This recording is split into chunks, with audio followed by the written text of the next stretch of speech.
দেখেন কত উঁচু উঁচু পাহাড়, পাহাড়ের দুপাশ দিয়ে কেটে রেলপথ করা হয়েছিল পাকিস্তান আমলে। সেই রেলপথ এখনো ব্যবহার হচ্ছে।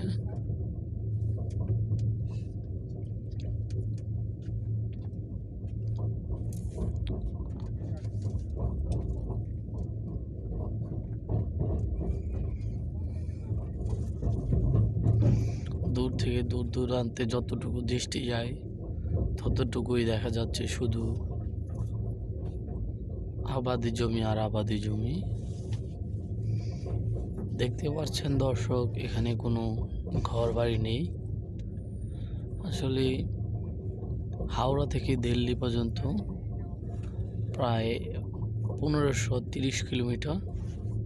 তো এর মধ্যে কতটুকু শহর অঞ্চল আসে আসলে আমার জানা নেই। এই যে দেখেন কিছু বক ধারে আছে, অতিথি পাখি সম্ভবত, অনেক সুন্দর আসলে। দেখেন খেজুর গাছ আর খেজুর গাছ, দূর দূরান্তে যতটুকু দৃষ্টি যাচ্ছে দেখেন সবগুলো আবাদি জমি, কোনো ফসল ফলে না এখানে। আর এই যে দেখেন উঁচু পাহাড়।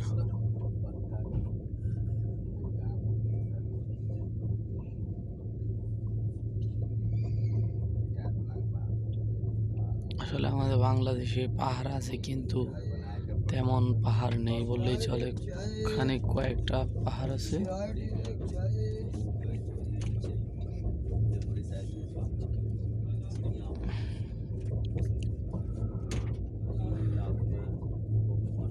সুপ্রিয় দর্শক, আমরা দীর্ঘ 25 ঘন্টা গাড়ি ভ্রমণের শেষে দিকে প্রায় এখন আমরা দিল্লির শহর অঞ্চলে ঢুকি। এখন আমার ঘড়িতে বাজে হচ্ছে সকাল 10টা। আমি 23 তারিখ সকাল 8টায় গাড়িতে উঠি, গাড়ি ছাড়ে ওইখান থেকে, হাওড়া ব্রিজ থেকে, হাওড়া রেল স্টেশন থেকে। এখন আমরা দিল্লি অবস্থান করতেছি কিন্তু এখনো আমরা পৌঁছাইনি। আমরা আশা করছি কিছুক্ষণের মধ্যেই আমরা দিল্লি অবস্থান করব। এই যে দেখতে পাচ্ছেন শহর অঞ্চলে প্রবেশ করতেছি আমরা।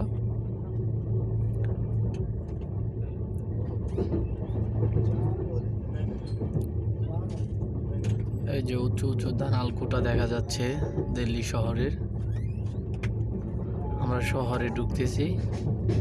আশা করছি অল্প কিছুক্ষণের মধ্যে আমরা আমাদের গন্তব্যস্থলে পৌঁছে যাব। এতক্ষণ আমাদের সাথে থাকার জন্য আপনাদের ধন্যবাদ। আর এরকম একটি লং জার্নিতে একা একা এসে আমি অনেক কিছু শিখেছি, অনেক অভিজ্ঞতা অর্জন করেছি।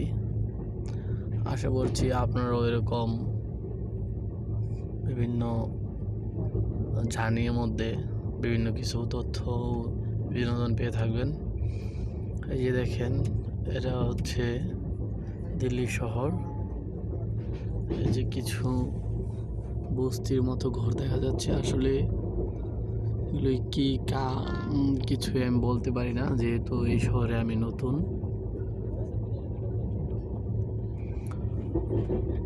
ওকে, ভালো থাকবেন সবাই। আমরা দিল্লি শহরে প্রবেশ করছি। অল্প কিছুক্ষণের মধ্যে আমরা নেমে যাব। তখন আপনাদের সাথে কিছুক্ষণ সময় বিনিময় করব। तो ठीक है,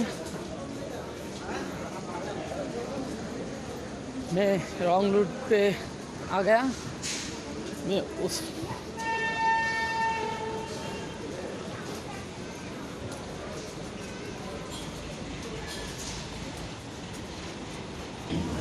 10:55 से 3 घंटे 30 मिनट की देरी से आएगी।